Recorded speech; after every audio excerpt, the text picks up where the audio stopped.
Megan Hicks of I Run Far. I'm with Stephanie Case. It's a couple days before the 2022 Hardrock Endurance Run. Hi, Stephanie. Hi, Megan. Welcome to Silverton. Welcome to Hardrock. Thank you so much. We've just been laughing because I am worried about being out of breath in this interview. But don't lose confidence in me. We can do it. We can pull it together. And you have 2 more days to acclimatize for Friday for Hardrock. Yeah, which is like plenty of time. And my watch tells me my acclimatization is going up, so it's good. Off we go then. Yeah. This interview is a little bit unfair because we are friends and I know a lot about you, but this is I Run Far's first on-camera interview with you. So I'd love to back things up and hear a bit about who you are. You have a pretty important job when you're not using your little feet to run around the mountains. Yes. So I work for the United Nations. I've been working in human rights. I'm a lawyer for about the last 15 years. And now I've just taken, a few months ago, I took a new job working in the Middle East, so helping Palestine refugees, working across Syria, Jordan, Lebanon, West Bank, and Gaza. Are you allowed to say where you're based or where you actually work? Yeah. For the summer, I've been based in Amman in Jordan, but doing a lot of travel around the region, particularly because I'm new. So traveling quite a bit, but as soon as Hardrock is over, I basically move all my stuff to Jerusalem. Wow. With like grand total altitudes of about 100 meters above sea level, is that right? Yeah, well, I joked, everyone told me I needed to practice running at extreme altitude, and I just accidentally went the wrong way because I was at the Dead Sea like a month ago. Below sea level? I was like minus 400 meters, so messed that one up, but yeah. Oh, you said the other way. Whoops. You also help operate a nonprofit called Free to Run. I mean, you're not a busy lady at all. Yeah. Yeah, I started Free to Run about 8 years ago in Afghanistan. It's currently operating in Iraq, and we're still exploring ways to keep a foothold or toehold, shall we say, in Afghanistan. I see what you did there. Yeah. After the Taliban took over the country last August, and we really had to shift towards evacuating our team. But Free to Run is all about using outdoor sports and adventure to create female leaders in areas of conflict, because we believe, and I strongly believe, that when women and girls are seen outdoors, when they're visible, that changes the ideas and the views that people have in the community about the roles that they should be playing in society. Women coming to occupy more space and different spaces.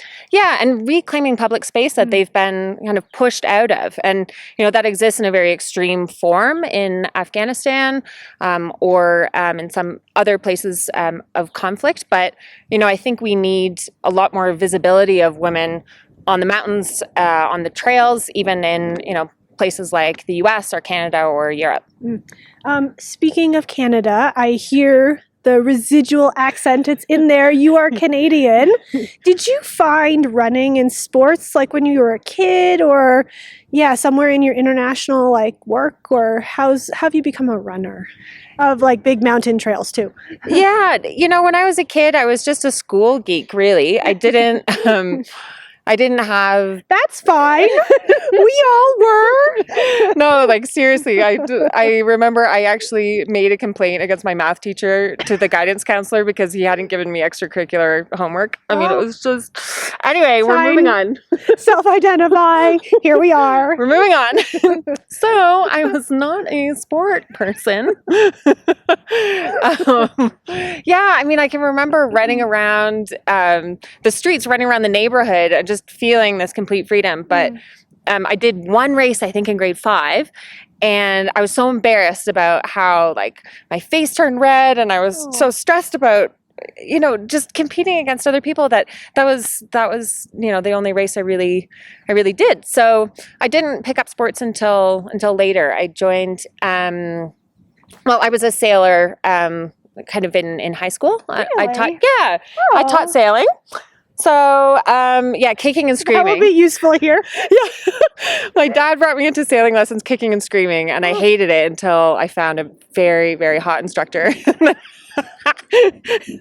So I mean, we are getting full honesty here. So that's how I became a runner. No,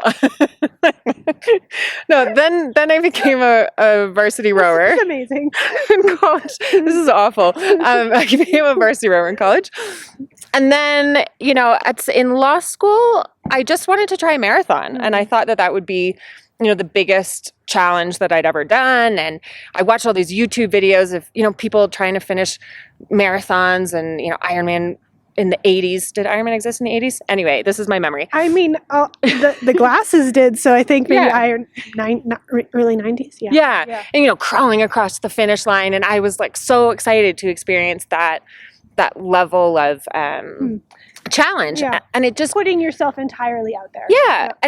And it just wasn't. I didn't do a great marathon, but I finished it. And the thought of kind of training for another year or another couple of years to bring my marathon time down by 10 minutes or 20 minutes just seemed like pure insanity to me. I mean, I don't take away from anyone who does that, but I was quite interested in the distance aspect of it. How much further can I go to make that a challenge? And that's just kind of what's kept me going in ultra running, I guess. And you've taken that to like kind of an extreme. I mean, you've done Tour de Géant, which is over 200 miles, Tour de Glacier, which is 300 and how many miles?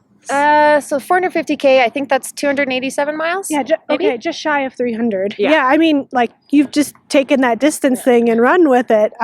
Sorry, pardon me. Yeah, I mean, I haven't yet found that distance that's too long. And I think we're all the same, where your brain is just set for whatever distance you tell it should be set for.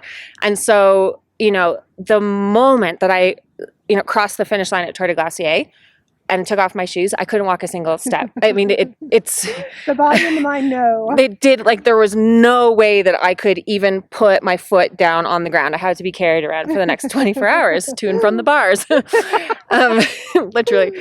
So yeah, I'm quite interested, to see how much further that can be pushed. I'm not fast. I'm never going to be fast, and it doesn't excite me to try to run faster.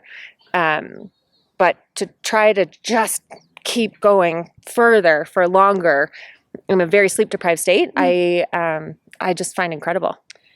So here at Hardrock, it's just 102 and a half miles this year, but there are some other extenuating circumstances that are probably going to help you find a limit of some sort, like that. Yeah. I think the altitude for sure is going to be the hardest for me. Okay. I'm just really tired, and I've tried all of these things. I bought this altitude machine and went through the military and the police and all of these other officials to try to get it to Jordan. And then in my last month, I actually got approval to come out and train in Chamonix. So my machine is back in Jordan. And I wasn't able to use it much when I was there. So yeah, I mean, the effort has been there. It's just the execution is probably not great. But, I think everyone's going to be in the same boat a little bit, other than all of the, all the runners who are based in Colorado or have had a chance to be in Colorado. I don't know. I mean, I don't know what else will bite me. I think it's a different, the climbs are massive. I've done those types of climbs before. I've done the distance before, but every race is new, and it's just kind of throwing a bunch of things into a bag and shaking it up and seeing what you pull out. Yeah. On that newness and that differentness aspect, what gets you excited about Hardrock? Like when you're laying in bed at night, what are you like? Yeah, I'm really stoked about this. For me, it's going to be the rawness of the mountains, the scenery. I like to just disappear as much as I can. I don't like big races. I don't like a lot of people around. I like to just disappear into the wilderness and experience whatever the elements are throwing out. And I'm really excited this year that there's 27 women. That for me is something that we all need to celebrate, and we need to, really need to highlight. It's certainly, I'd want to see way more women in this race, but I think it's important to highlight the number of women that are there. And I hope I'll get to see some of them. Yeah, we're going to be looking at ponytails this year instead of just like dude hats. Yeah. I mean, some of the dudes do have ponytails, but Yeah, sorry, I didn't mean to overgeneralize that. Just excited about bouncing ponytails, okay? Man buns. No, I do like to be alone. I love getting Okay, to. I won't talk to you No. during the race. What I was gonna say is that I love interacting with other women on the trail, and most of the races I do, there's so few women, you just don't have that chance. And so with 27 women, maybe there's a chance that I'll get to chat, not with you or Maggie or any of the other tough ones, but maybe there's someone else around where I'm sitting in the race that I'll get to share a few miles with, which I just think will be really cool. Yeah. Well, I look forward to watching you make your first lap around the San Juan Mountains, and I love the idea of like disappearing yourself for a day or two.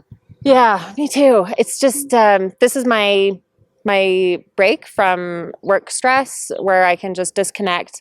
The last race I did in Tour de Glacier, it was right after we had just evacuated women and girls from Afghanistan, and I was still getting pinged, on a daily basis. And so that race for me, I really had to give myself permission to disappear, but it was tied in with a lot of guilt.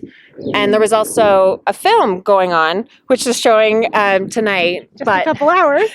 Yeah, but there's stress involved in that as well, because then you have drones and shooters, and it's quite hard to get that completely immersive experience. And I've got nothing to prove here, and I have no guilt with shutting off my phone this time. So I love it. Shut her down. Yeah. It's going off. And good luck with your lap around the mountain. Thank you. You too. Thank you. Yeah, get a beer for me at the end. Yeah. Get a beer for me at the end.